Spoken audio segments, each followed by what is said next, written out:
हाय दोस्तों, मेरा नाम है विकास झा और स्वागत करता हूं आप सभी का कैरियर जोन के इस यूट्यूब चैनल पे। दोस्तों, हमारा जो सीरीज चल रहा है एसएससी जीडी एग्जाम को, उसका ये डे नंबर 16 है। इससे पहले हम 15 क्लास ऑलरेडी कर चुके हैं, जिसका प्लेलिस्ट मैंने आपको बना के दे दिया है। आप वहाँ से हमारी क्लासेस देख सकते हैं, जिसमें हम दोस्तों डेली रात को 9 बजे ये हमारी क्लासेस चलती है और शाम को 7 बजे जो है रीजनिंग की क्लासेस चलती है। आज हमने कैलेंडर पढ़ा है, बहुत ही इंपॉर्टेंट टॉपिक था। अगर आपने नहीं देखा है तो जाके देख सकते हैं, आपको वहाँ से बहुत कुछ सीखने को मिलेगा। और मोस्ट प्रोबेबली दोस्तों एग्जाम में जो क्वेश्चन बनेंगे यहाँ से कैलेंडर से, वो आज जो क्लास हुई है उसी में से बनेगा, तो आप चाहे तो देख सकते हैं। इस क्लास में हम क्या करते हैं डिस्कस दोस्तों, जीके एंड जनरल साइंस को डिस्कस करते हैं। ठीक है, रही बात करंट अफेयर की, तो करंट अफेयर दोस्तों हम अपने इंस्टाग्राम पेज पे डेली डालते हैं, जहाँ पे आप हमें फॉलो कर दीजिए। वहाँ पे आपको मिल जाएगा डेली सुबह के अर्ली मॉर्निंग 5-6 बजे करीब, आप जब भी जितना जल्दी आप उठते होंगे आपको मिल जाएगा। आई गारंटी आपके उठने से पहले आपको इंस्टाग्राम पे करंट अफेयर डेली मिल जाएगा। हमारे करंट अफेयर पेज का लिंक जो है दोस्तों इंस्टाग्राम का डिस्क्रिप्शन में दिया है, वहाँ से आप ज्वाइन कर सकते हैं। साथ ही आपको ये चीज़ बता दूँ, हमारे टेलीग्राम चैनल पे कल परसों से क्विज डेली क्विज होना भी स्टार्ट हो गया है, तो आप वहाँ भी ज्वाइन कर सकते हैं। वहाँ पे आपको डेली क्विज कराया जाएगा जीके का। तो इन सारी चीज़ों से हमें हमारे अदर जितने भी सोशल मीडिया प्लेटफॉर्म है वहाँ से आप ज्वाइन कर सकते हैं, वहाँ से भी आपको बहुत कुछ सीखने को मिलेगा। चलते हैं आज के क्वेश्चन की देखते हैं। और अगर आप चैनल पर नए हैं तो सब्सक्राइब कर दीजिए, साथ ही बेल आइकन भी प्रेस कर देना। दोस्तों ये है क्वेश्चन फॉर यू करके, जो मैं हर क्लास में आपको देता हूँ। उम्मीद करता हूँ कि आप देखते होंगे और सभी का आंसर आप सभी ने कमेंट किया है। तो सेम उसी तरह से आज मैं आप सभी से यही फिर से एक्सपेक्ट करूँगा कि आप इस क्वेश्चन का आंसर कमेंट बॉक्स में ज़रूर करेंगे वीडियो एंड हो जाने के बाद। तो ये क्वेश्चन फॉर यू है, पृथ्वी पर कुल जल का कितना प्रतिशत मीठा जल है? 1.5%, 2.5%, 3.5% या फिर 4.5%। इसका आंसर आप वीडियो के एंड हो जाने के बाद कीजिएगा, ताकि मैं देख सकूं जिसका भी राइट आंसर होगा उन सभी को मैं हार्ट दे दूंगा। आप समझ जाइएगा आपका आंसर करेक्ट है या फिर रॉन्ग है। चलते हैं आज का पहला प्रश्न देखते हैं। आज का पहला प्रश्न है दोस्तों, मीनाम्बकाम हवाई अड्डा कहाँ पर स्थित है? मीनाम्बकाम हवाई अड्डा कहाँ पर स्थित है? नाम बहुत अटपटा सा है, तो याद रखना, पूछा जा सकता है एग्जाम में। ऑप्शन है चेन्नई में स्थित है, मुंबई में स्थित है, विशाखापत्तनम में स्थित है या फिर तिरुवनंतपुरम में स्थित है। तो सही जवाब है दोस्तों इसका ऑप्शन नंबर ए, चेन्नई। मीनाम्बकाम हवाई अड्डा कहाँ पर स्थित है? चेन्नई में स्थित है। दोस्तों आजकल के एग्ज़ाम में ना स्टैटिक पोर्शन से बहुत सारे एग्जाम क्वेश्चन पूछे जाते हैं, और ये जो एयरपोर्ट वाला पोर्शन है ये बहुत इंपॉर्टेंट है। कई एग्जाम में यहाँ से क्वेश्चन पूछे जाते हैं, हर शिफ्ट में, हर एग्जाम में किसी ना किसी शिफ्ट में एयरपोर्ट से पूछा जाएगा। तो कुछ हम इंपॉर्टेंट 8-10 जो भी हैं उसको डिस्कस कर देते हैं, कहाँ पे कौन सा एयरपोर्ट है। उम्मीद करूँगा जिससे कि आपका इस क्वेश्चन के थ्रू और 10 जो अदर इंपॉर्टेंट एयरपोर्ट है वो भी आपको याद हो जाएगा, तो थोड़ा सा आपके लिए फ़ायदा रहेगा। एक के साथ में और कुछ चीज़ें आपको सीखने को मिलेगा। देखो सबसे फेमस जो है इंदिरा गांधी इंटरनेशनल एयरपोर्ट, ये कहाँ पे है? दिल्ली में है। ध्यान रखना, दिल्ली में है कौन? Indira Gandhi international airport. दूसरा इंपॉर्टेंट है छत्रपति शिवाजी महाराज इंटरनेशनल एयरपोर्ट, कहाँ पर है? ये मुंबई में है। ठीक, अगला आता है Rajiv Gandhi international airport. Rajiv Gandhi international airport ये कहाँ पे है दोस्तों? हैदराबाद में है। ठीक, ये 3 हो गया। देखते हैं चौथा। अगला चौथा है कैंपेगौड़ा।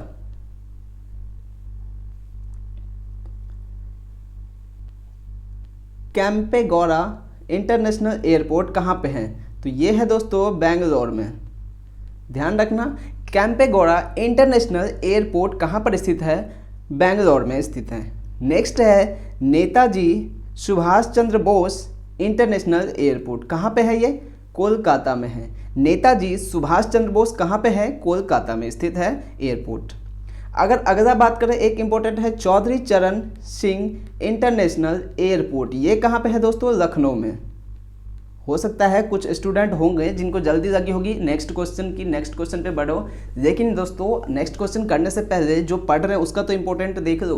और आपको बता दूं आज के क्लास में हमने ज़्यादातर जो है ना ये पॉलिटी से क्वेश्चन दिया है। पॉलिटी के क्वेश्चन बहुत सारे हैं, उसको हम एक्सप्लेन करेंगे अच्छे से ज़्यादा क्वेश्चन आपको देखने को वहाँ पर मिलेगा, और एक्सप्लेन इतना कर दो उससे रिलेटेड चीज़ें जो कि आपको हेल्प मिलेगा। नेक्स्ट देख लेते हैं। नेक्स्ट क्या है? गुरु रामदास इंटरनेशनल एयरपोर्ट कहाँ पर है? अमृतसर में है।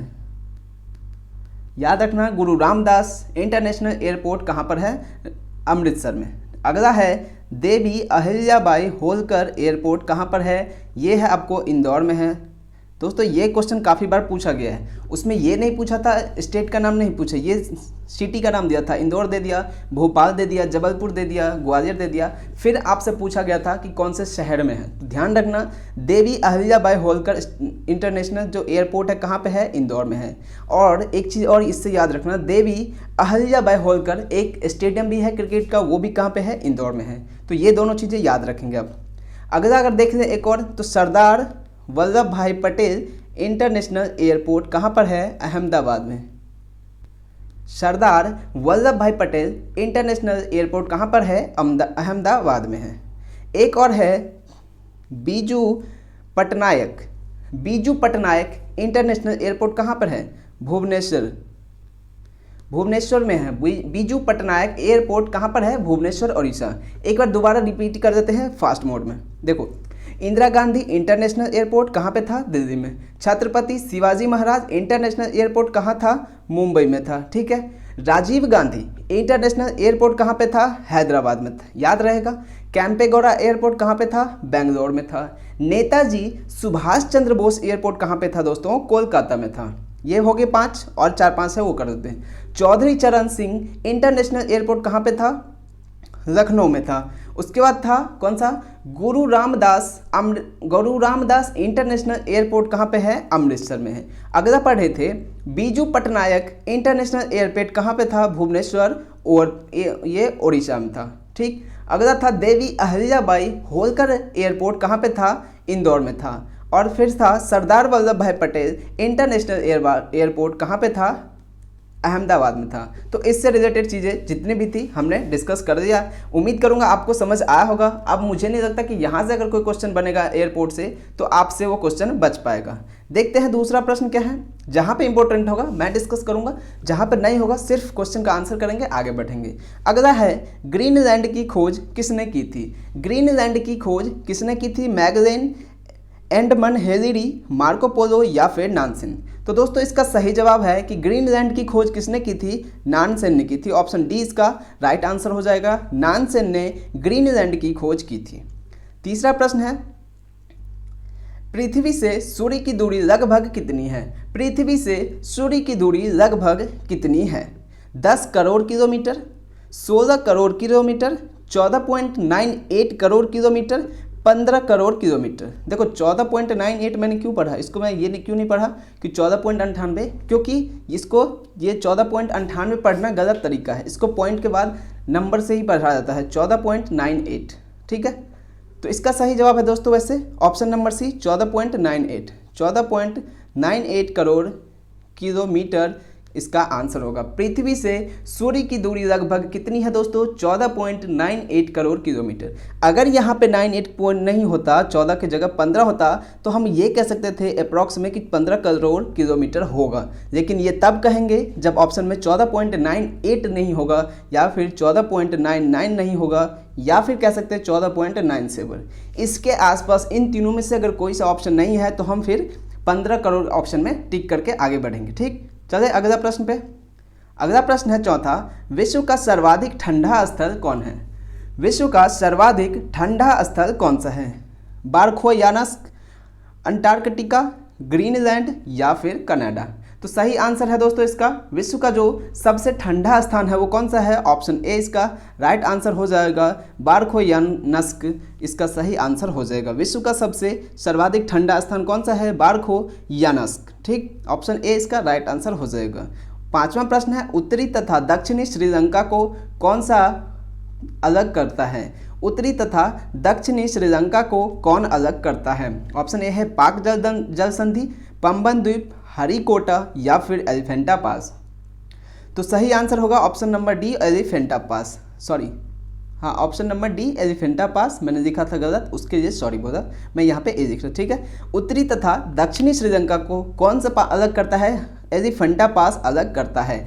और ये जो पाक जल डमरू मध्य ये क्या है दोस्तों, किसको अलग करता है, इंडिया को और श्रीलंका को एक दूसरे से अलग करता है। यानी कि हम कह सकते हैं इंडिया को और श्रीलंका को बीच में कौन सा जल संधि है, पाक जल संधि है, यानी कि पाक जल डमरू मध्य भी कहते हैं, वही है। तो ऑप्शन डी इसका राइट आंसर है। एलिफेंटा पास उत्तरी तथा दक्षिणी श्रीलंका को अलग करता है। ठीक है, अगर वीडियो दोस्तों अच्छी लग रही हो तो लाइक कीजिएगा, अपने दोस्तों से शेयर कीजिएगा और चैनल पर नए हो तो सब्सक्राइब कर देना, क्योंकि इसी तरह के वीडियो आपको डेली मिलता रहेगा।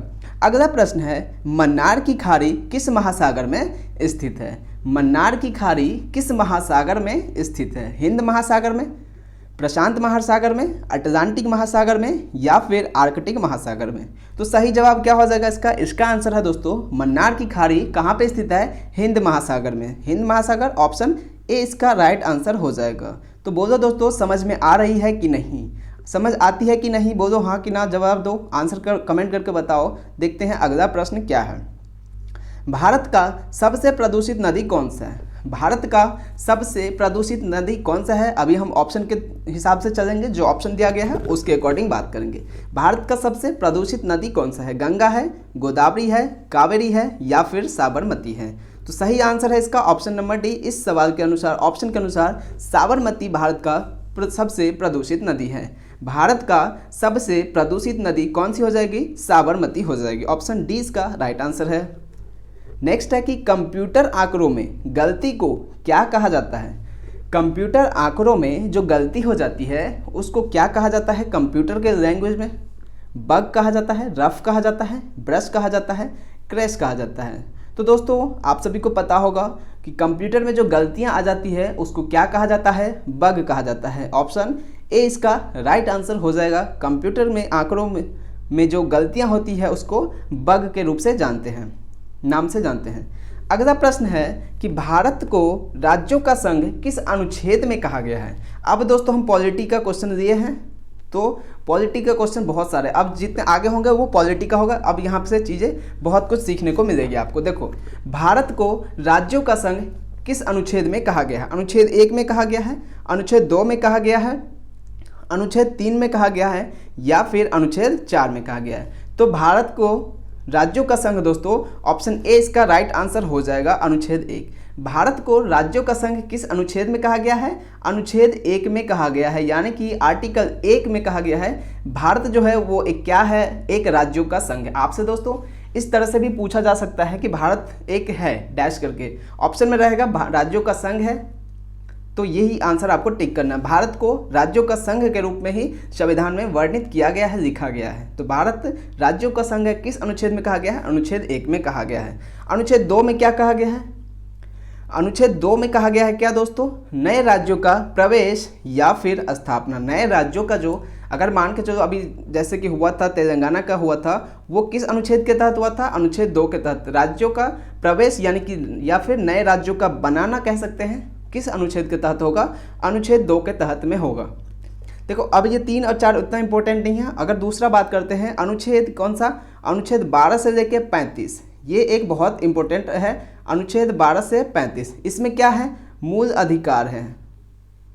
मूल अधिकार किस अनुच्छेद में है, अनुच्छेद 12 से 35 में मूल अधिकार दिया गया है। ठीक है, देखो बाल श्रम निषेध कई बार एग्जाम में पूछा गया है कि बाल श्रम निषेध किस अनुच्छेद में है, तो अनुच्छेद 23 में है। बाल श्रम निषेध किस अनुच्छेद में है, अनुच्छेद 23 में है। भारत का राष्ट्रपति किस अनुच्छेद के तहत होता है, भारत का राष्ट्रपति होगा, यह किस अनुच्छेद में कहा गया है, तो अनुच्छेद 52 में यह कहा गया है कि भारत का एक राष्ट्रपति होगा। ठीक है, वित्त आयोग की गठन किस अनुच्छेद के तहत हुआ था, वित्त आयोग का वर्णन किस अनुच्छेद में किया गया है, 280। यानी कि आपसे पूछ सकता है वित्त आयोग किससे अनुच्छेद 280 किससे संबंध है या फिर वित्त आयोग किस अनुच्छेद से संबंधित है। तो आपका जवाब होगा अनुच्छेद 280, इसका सही आंसर हो जाएगा। ठीक है, आपातकाल का प्रावधान किस में है दोस्तों, आपातकाल का उल्लेख किस अनुच्छेद में किया गया है, 352 में किया गया है। आपातकाल का प्रावधान अनुच्छेद 352 में किया गया है। ग्राम पंचायतों का संगठन किस अनुच्छेद से संबंधित है, अनुच्छेद 40। अनुच्छेद 40 किससे संबंधित है, ग्राम पंचायतों का संगठन। ठीक है, इतनी सारी चीज़ें याद रहेगी। जितना भी इंपॉर्टेंट था बता दें। एक और है मूल कर्तव्य। मूल कर्तव्य दोस्तों किससे संबंधित है? अनुच्छेद 51 का क। ये चीज़ याद रखना, अनुच्छेद 51 क या फिर आप कह सकते हैं अनुच्छेद 51 ए, ये किससे संबंधित है?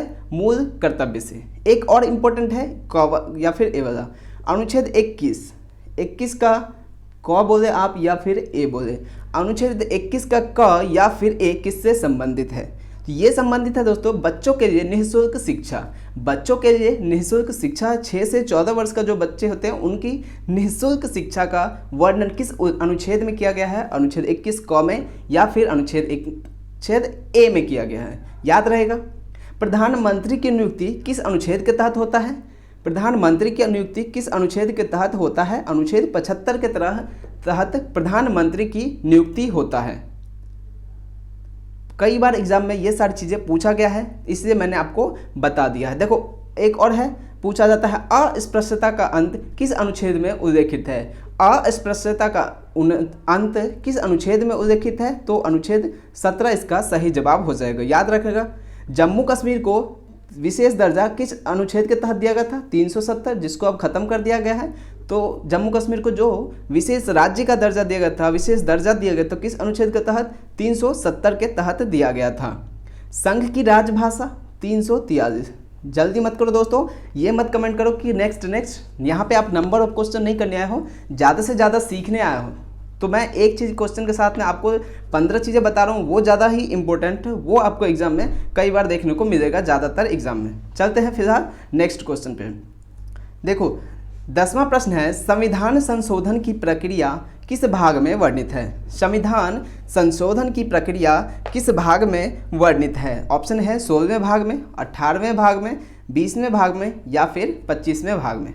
तो सही आंसर है 20वें भाग। संविधान संशोधन की जो प्रक्रिया है दोस्तों किस में वर्णित है या उल्लेखित है? 20वें भाग में। ऑप्शन सी इसका राइट आंसर हो जाएगा। देखो अन्य कुछ इंपॉर्टेंट भाग का भी बात कर देते हैं। अगर हम बात किए हैं उसमें तो भाग 1 या फिर अनुच्छेद 1, उसमें क्या था? संघ और राज्य क्षेत्र, ठीक है, भाग 1 में था। भाग 2 में अगर बात करें तो नागरिकता है। नागरिकता किस में है? भाग 2 में है। और ये अनुच्छेद कौन सा है? अनुच्छेद 5 से 11 के बीच में है नागरिकता। भाग 2 अनुच्छेद 5 से 11 में क्या वर्णित किया गया है? नागरिकता को वर्णित किया गया है। नेक्स्ट देखते हैं भाग 3। इंपॉर्टेंट है दोस्तों, कई बार पूछा जा चुका है, इसलिए मैं बता रहा हूँ आपको, तो याद रखना, आप नोट बना सकते हो नोट्स। भाग 3 में क्या है? मौलिक अधिकार। भाग 3 में क्या है? मौलिक अधिकार। अभी बताया था अनुच्छेद 12 से 35 के बीच में क्या है, मतलब अनुच्छेद 12 से अनुच्छेद 35 में क्या दिया गया है? मौलिक अधिकार। और भाग कौन सा है? भाग 3 है। भाग 4 की बात कर दे, 4 भी आता है, पूछ सकता है। 4 में क्या है? नीति निदेशक तत्व। भाग 4 में नीति निदेशक तत्व को उल्लेखित किया गया है। कहाँ से कहाँ तक? 36 से 51 तक। नीति निदेशक तत्व कहाँ से दिया गया है दोस्तों? आयरलैंड से दिया गया है। और भारत के संविधान में संशोधन की प्रक्रिया कहाँ से दिया गया है? दक्षिण अफ्रीका से दिया गया है। ठीक, देखिए अब अनुच्छेद, ये देखिए अनुच्छेद 4 के जो क है उसमें क्या है? मूल कर्तव्य। अभी बताया था मूल कर्तव्य है। मूल कर्तव्य अनुच्छेद कौन सा है? सॉरी, ये 4 क भाग है और 51 क क्या है? अनुच्छेद है। अनुच्छेद 51 क में मूल कर्तव्य है और भाग 4 का क में मूल कर्तव्य का उल्लेखित किया गया है। ठीक है, उम्मीद करेंगे आपको समझ आ रही होगी चीज़ें, आप नोट्स भी बनाते रहेंगे। ठीक है, आपातकालीन प्रबंध किस में किया गया है? भाग 18 में आपातकालीन। अनुच्छेद कौन सा है? 352 से 360 तक। 352, 356 और 360, ये 3 अनुच्छेद होता है किसके लिए? आपातकालीन के लिए होता है ये 3 अनुच्छेद। संविधान में संशोधन पढ़ा है हमने अभी, कौन सा? 20वें भाग। ऑप्शन सी इसका राइट आंसर है। चलिए, उम्मीद करूंगा आपको यहाँ तक सारी चीज़ें क्लियर होगी। आगे हम बढ़ते हैं, देखते हैं एक और इम्पोर्टेंट चीज़ देख लेते हैं।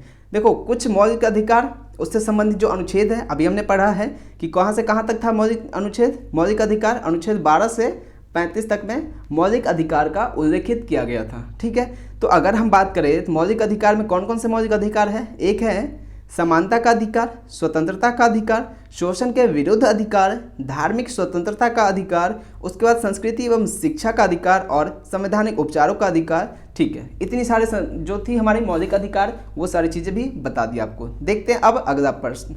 अगला प्रश्न है, भारत का एक राष्ट्रपति होगा, किस अनुच्छेद में कहा गया है?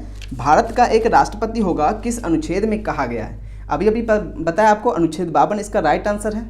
और ये दोनों किससे संबंधित है? आपातकालीन से संबंधित है, आपातकाल से ये दोनों संबंधित है।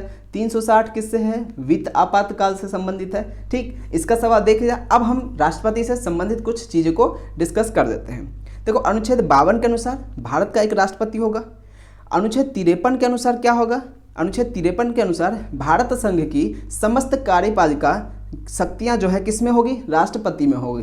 देखो, 52 के अनुसार भारत का एक राष्ट्रपति होगा, लेकिन वही चीज़ 53 में क्या कहा गया है? 53 में ये कहा गया है कि भारत संघ की समस्त कार्यपालिका शक्तियां किस में होगी? राष्ट्रपति में निहित होगी। ठीक है, अब बात करें अनुच्छेद और दूसरा देखते हैं राष्ट्रपति से संबंधित। अनुच्छेद 54 जो है उसमें क्या होता है? राष्ट्रपति का निर्वाचन। राष्ट्रपति का निर्वाचन अनुच्छेद 54 के तहत होता है। चुनाव की विधि किस में आता है? अनुच्छेद 55 के तहत। राष्ट्रपति का जो कार्यकाल होता है कितने का होता है? 5 ईयर्स का होता है। ये किस अनुच्छेद के तहत आता है? अनुच्छेद 56 के तहत आता है। ठीक है, इतनी सारी चीज़ें इंपॉर्टेंट थी, मैंने आपको बता दिया। अगर बात करें दोस्तों, राष्ट्रपति को महाभियोग पद से हटाने का प्रावधान किस अनुच्छेद में है?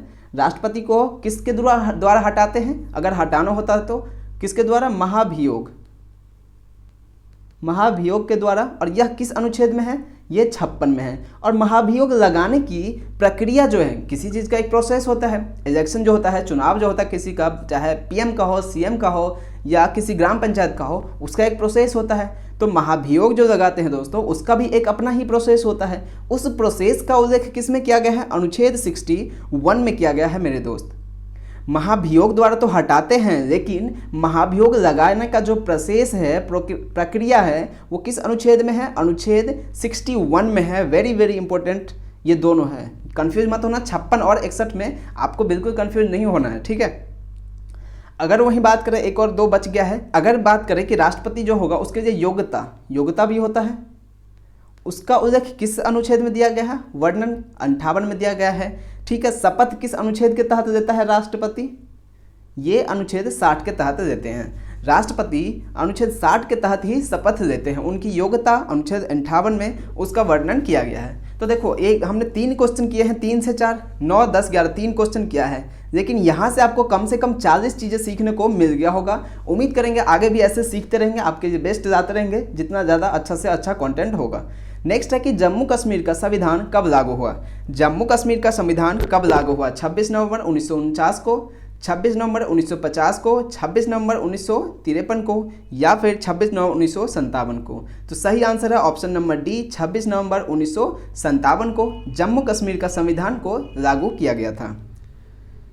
13वां प्रश्न है, संसद के दोनों सदनों की संयुक्त बैठक को कौन बुला सकता है? संसद के दोनों सदनों की संयुक्त बैठक, दोनों सदन यानी लोकसभा और राज्यसभा को, इसकी जो बैठक होगी कौन बुला सकता है, ये पूछ रहे। राष्ट्रपति, उपराष्ट्रपति, प्रधानमंत्री या फिर लोकसभा अध्यक्ष? सही जवाब है राष्ट्रपति। ऑप्शन ए इसका राइट आंसर हो जाएगा। संसद की जो दोनों सदन होते हैं, लोकसभा प्लस राज्यसभा, इनकी संयुक्त बैठक को कौन बुला सकता है? राष्ट्रपति बुला सकता है। ऑप्शन ए इसका राइट आंसर हो जाएगा। 14 नंबर का क्वेश्चन है, राज्यसभा का सदस्य अपना त्यागपत्र किसे देता है? राज्यसभा का सदस्य अपना त्यागपत्र किसे देता है? राज्यसभा अध्यक्ष को, लोकसभा अध्यक्ष को, राष्ट्रपति को या फिर उपराष्ट्रपति को? तो सही आंसर है उपराष्ट्रपति। ऑप्शन डी इसका सही आंसर हो जाएगा। राज्यसभा का जो सदस्य है अपना त्यागपत्र, सदस्य बोला है यहाँ पे, ध्यान रखना। राज्यसभा का पदेन सभापति कौन होता है? उपराष्ट्रपति। ठीक है, और उसको ही देगा कौन? राज्यसभा का जो सदस्य हैं वो अपना त्यागपत्र किसको देंगे? उपराष्ट्रपति को देंगे। ठीक है, 2 चीज़ें यहाँ पे कंफ्यूज मत होना। राज्यसभा का पदेन सभापति कौन होता है? वाइस प्रेसिडेंट होता है। और राज्यसभा का जो सदस्य है अपना त्यागपत्र किसे देगा? उपराष्ट्रपति को। और अगर उपराष्ट्रपति को देना होगा तो वो किसे देगा? राष्ट्रपति को देगा। कौन? उपराष्ट्रपति अपना त्यागपत्र। नेक्स्ट क्वेश्चन 15वां नंबर का है, राज्यसभा का अधिवेशन कौन बुलाता है? राज्यसभा का अधिवेशन कौन बुलाता है? राज्यसभा अध्यक्ष, लोकसभा अध्यक्ष, राष्ट्रपति या फिर उपराष्ट्रपति? तो राज्यसभा का कौन बुलाता है? राष्ट्रपति इसका सही आंसर हो जाएगा। राज्यसभा का अधिवेशन राष्ट्रपति बुलाता है। ऑप्शन सी इसका राइट आंसर हो जाएगा। 16 प्रश्न है, केंद्र शासित प्रदेशों से लोकसभा में कितने प्रतिनिधि चुने जाते? केंद्र शासित यानी कि यूटी से लोकसभा में कितने प्रतिनिधि चुने जाते हैं? सही आंसर है क्या? ऑप्शन ए है 12, ऑप्शन बी है 16, ऑप्शन सी है 20, ऑप्शन डी है 24। तो संघ शासित प्रदेश यानी केंद्र शासित प्रदेशों से लोकसभा में कितने प्रतिनिधि चुने जाते हैं? 20 चुने जाते हैं। ऑप्शन सी इसका राइट आंसर हो जाएगा। 17वां प्रश्न है, भारत के प्रथम लोकसभा अध्यक्ष कौन थे? भारत के प्रथम लोकसभा अध्यक्ष कौन थे? S.A. अयंगर, हुकुम सिंह, बिलाराम भगत और जी.वी. मावलंकर। तो भारत के प्रथम लोकसभा अध्यक्ष कौन थे? जी.वी. मावलंकर इसका सही आंसर हो जाएगा, ऑप्शन डी। भारत के प्रथम लोकसभा अध्यक्ष जी.वी. मावलंकर थे। नेक्स्ट है, समान वायुदाब को मिलाने वाली रेखा को क्या कहते हैं? समान वायुदाब को मिलाने वाली रेखा को क्या कहते हैं? आइसोबार कहते हैं, आइसोटोप कहते हैं, आइसोधर्म कहते हैं। तो सही आंसर है ऑप्शन नंबर ए, आइसोबार। समान वायुदाब रेखा को क्या कहते हैं? आइसोबार। दाब को नापने का टेम्परेचर क्या होता है? बार होता है। इससे याद रखना, दाब की बात होगी किससे आएगा? बार। तो इसमें देखो कौन सा है? आइसोबार। यहाँ पे बर्ड नहीं है, बार है ये। समान वायुदाब को मिलाने वाली रेखा को क्या कहेंगे? आइसोबार कहेंगे। ऑप्शन ए इसका राइट आंसर हो जाएगा। 19वां प्रश्न है, संसद में दोनों सदनों में प्रत्येक बैठक के प्रारंभ में 1 घंटा का काल क्या कहलाता है? संसद में दोनों सदनों में प्रत्येक बैठक के प्रारंभ के 1 घंटा का काल क्या कहलाता है? तो सही आंसर क्या है ऑप्शन इसका? ऑप्शन ए है शून्यकाल, ऑप्शन बी है प्रश्नकाल, ऑप्शन सी है अवकाशकाल एंड ऑप्शन डी है सत्रकाल। करेक्ट आंसर है प्रश्नकाल। ऑप्शन बी इसका राइट आंसर हो जाएगा, बी में। संसद के में दोनों सदनों में जो प्रत्येक बैठक के प्रारंभ का 1 घंटा होता है, यानी पहला घंटा होता है बैठक का, उसको क्या बोलते हैं? प्रश्नकाल बोलते हैं। ऑप्शन बी राइट आंसर हो जाएगा। नेक्स्ट है, राज्यपाल विधान परिषद में सदस्य संख्या का कितना भाग मनोनीत करता है?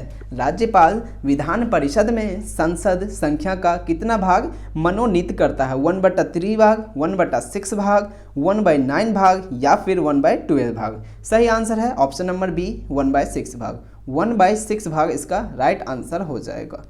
राज्यपाल विधान परिषद में टोटल संख्या का 1/6 को मनोनीत करता है, तो इसका आंसर ऑप्शन बी हो जाएगा। तो उम्मीद करूंगा दोस्तों आज के सेशन यहीं रखते हैं। 20 क्वेश्चन कंप्लीट कर चुके हैं। उम्मीद करेंगे आपको यहाँ से बहुत कुछ सीखने को मिल जाएगा। फिर मिलेंगे कल के वीडियो में, वहाँ भी आपके लिए इसी तरह से बेस्ट और बेस्ट कंटेंट देंगे, जहाँ जितना ज़्यादा अच्छा होगा आपके हेल्प मिले। तो मिलेंगे दोस्तों कल के वीडियो में, तब तक के लिए बाय बाय, टेक केयर।